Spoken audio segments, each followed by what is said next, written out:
Seja muito bem-vindo ao Manual Jurídico da Vida Real, podcast que transforma dúvidas reais em respostas práticas com especialistas que falam a sua língua, direto, sem enrolação e com os pés na realidade. No episódio de hoje a gente vai falar sobre preparação para a OAB, formas de estudo, memorização na faculdade, cobrança de honorários e o impacto da inteligência artificial na advocacia. Tem conteúdo para quem está começando, para quem está se preparando e para quem quer se destacar. Então dá o play porque sua dúvida pode ser o ponto de virada na sua jornada jurídica.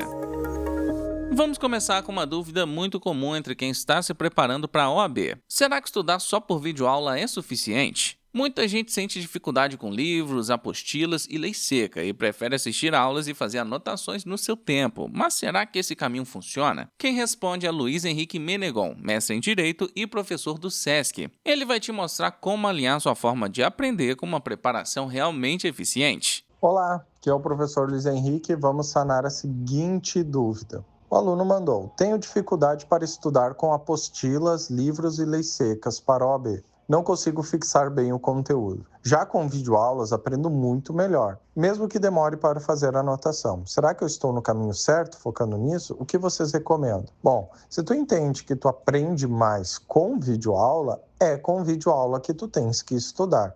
O que eu não gostei muito ali da tua observação é que tu demora muito ao fazer as anotações na videoaula. Quando tu está assistindo a videoaula, uma recomendação é tu fazer um simples resumo, anotações somente do que é mais importante. Tu não precisa anotar tudo o que tu aprende na videoaula. E uma sugestão, a partir do momento que tu assiste a aula 1 de Direito do Trabalho e faz esse resumo, antes de assistir a aula 2, leia o resumo da aula 1. Antes de assistir a aula 3, leia novamente o resumo da aula 1 e o resumo da aula 2. E assim, quanto mais vezes tu ler esse resumo, maior vai ser a fixação do seu conteúdo. Mas sim, está no caminho certo, só cuida para não ficar perdendo muito tempo fazendo anotações. Geralmente o estudo para OAB é um tempo curto, com muitas disciplinas, e não dá para ficar perdendo este tempo.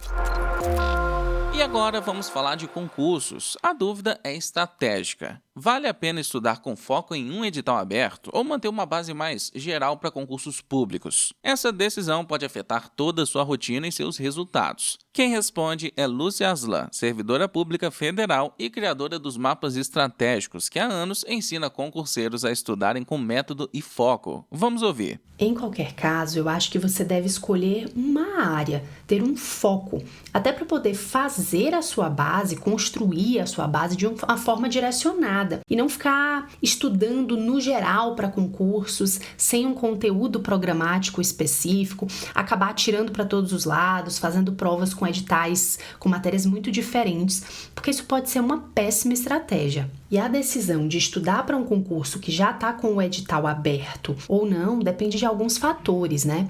Em que fase do estudo você está? Você já construiu uma base, já tem uma bagagem, já se sente competitivo? Qual é o tamanho do edital daquele concurso? De que tipo de cargo a gente está falando, né?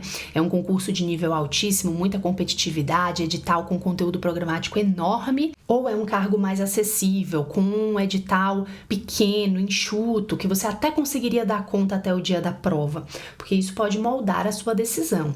No geral, pensando em concursos de carreira ou concursos de tribunais, concursos muito competitivos, acho que é importante fazer a sua base e também ir fazendo provas pelo caminho, né? Que não fujam do seu direcionamento, do seu foco, que incluam as matérias que você já está estudando e que você não tenha que acrescentar mais muita coisa e perder ali o seu caminho, a sua trilha, né? Então, de maneira geral, eu recomendo escolher uma área, ter um curso para seguir, para estruturar o seu estudo, para você ter um planejamento e escolher bem as provas que você vai fazer, com base no seu momento de estudo, no foco que você precisa ter, no tempo. E a minha dica final é: não deixe para fazer provas só quando você se sentir 100% pronto, porque eu acho que a gente nunca vai se sentir assim.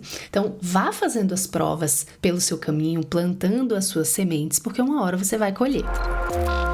A próxima pergunta vem de quem está vivendo a faculdade e já percebeu uma dor clássica. Como não esquecer o que se estuda? Com tantos conteúdos, provas, estágios e distrações, a memória muitas vezes parece falhar, mas existem formas de estudar com retenção de verdade. Quem responde é Jamile Martins Leitão, graduanda em Direito e criadora de conteúdo jurídico, que entende bem o que é estudar e ensinar ao mesmo tempo. Vamos ouvir o que ela recomenda. Olá, meu nome é Jamile Martins Leitão, eu sou estudante de 9º semestre da Faculdade de Direito. E olha, essa pergunta é até engraçada, porque a verdade é que a gente realmente esquece muita coisa que aprende na faculdade, principalmente quando não estuda do jeito certo. E pra mim o segredo é esse, aprender a estudar do jeito certo. No começo da faculdade, eu mesma tinha dificuldade. A gente vem do ensino médio, onde tem 12 matérias pra gente aprender, e vamos falar a verdade, né? A gente aprende umas 6 e olha lá. As outras, a gente só estuda pra passar na prova, um dia antes, revisa qualquer coisinha, pegar a matéria do amigo, o resumo do amigo. Mas assim, na faculdade, isso muda completamente, tá? O que a gente aprende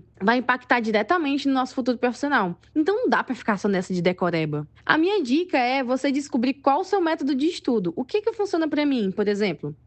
Primeiro, eu faço uma revisão bem didática. Tento condensar o máximo de conteúdo possível. Depois disso, eu escrevo tudo o que eu estudei, faço questões e, por fim, eu explico o conteúdo para alguém. Isso me obriga a estruturar as ideias, pensar como se tivesse uma situação prática, sabe? Como se fosse um caso real mesmo. E tem mais. Para não esquecer, é importante colocar o direito no seu cotidiano. O estudo precisa sair do papel e ganhar vida, cara. E aí, eu gosto muito de falar da Law Letter, porque eles fazem justamente isso. Eles transformam o conteúdo jurídico em algo prático, acessível e que faz parte do dia a dia. Eles postam situações reais, explicam conceitos de forma aplicada e isso ajuda demais a fixar o conteúdo. Às vezes, a gente até acha que entendeu o que é, por exemplo, dando moral e dando material. Mas só quando a gente vê um exemplo prático e precisa explicar isso para alguém é que percebe que realmente aprendeu. Então, resumindo, não tem fórmula mágica, tá? Mas tem sim formas inteligentes de estudar e você precisa saber qual se você se adapta mais. E quanto mais você pratica,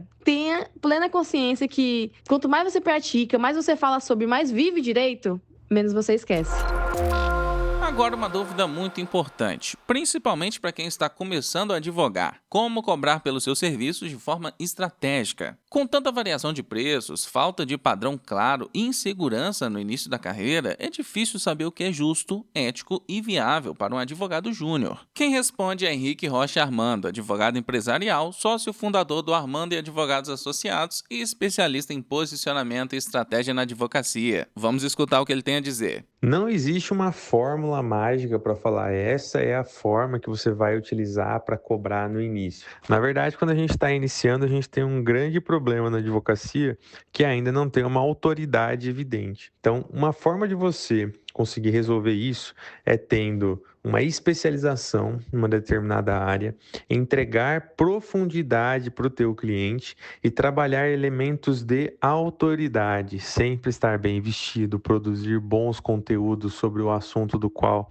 você decidiu se especializar, mostrar que você é um especialista no assunto e o principal de tudo, olhar para a tua advocacia de uma maneira empresarial, no sentido de o que eu posso agregar no meu atendimento para que eu possa ser um advogado diferente, o que eu posso agregar no meu produto para que esse produto jurídico seja diferente do comum que está no mercado. A partir do momento que você é diferente, que você tem uma abordagem diferente da advocacia, você entra em um nível sem concorrência. Sem concorrência por quê? Porque só você faz da forma que você definiu fazer ou da forma que você encontrou de abordar esse assunto que você escolheu se especializar. Quando você faz a mesma coisa que o mercado faz, quando o teu produto ele vira commodity, quando você está disputando o mercado com pessoas que fazem exatamente a mesma coisa, você entra na competição de preço, porque não tem motivo nenhum para eu te contratar por esse preço X, sendo que o teu vizinho faz exatamente a mesma coisa, só que mais barato do que você precificou. Então, a melhor forma aí de você cobrar é se destacando, encarando de uma nova perspectiva, olhando para o teu produto de outra maneira, encarando a tua advocacia de uma maneira empresarial, sempre pensando com a cabeça do cliente. O que eu poderia fazer de diferente para esse cliente? O que eu poderia entregar a mais para esse cliente? E trabalhando a tua autoridade como especialista em um determinado assunto.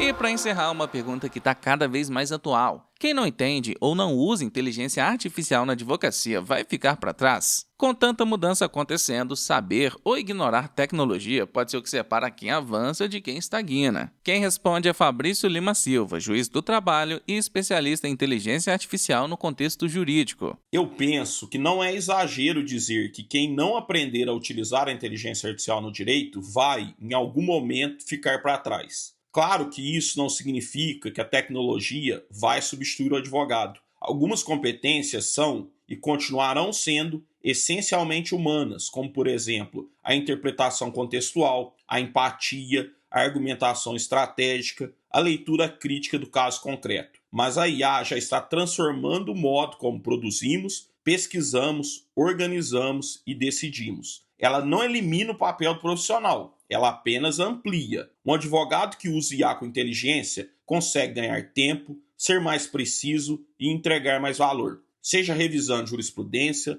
organizando provas, redigindo petições ou desenhando estratégias. É uma mudança de patamar. E aqui vale aquela máxima que se aplica cada vez mais ao mundo jurídico. O advogado não vai ser substituído por uma IA, mas sim por outro advogado que souber usá-la bem. A tecnologia não é ameaça, é ferramenta, e quem souber usá-la com ética, responsabilidade e visão crítica vai se destacar. O que está em jogo não é o futuro da profissão, mas o futuro da prática, e ele já começou.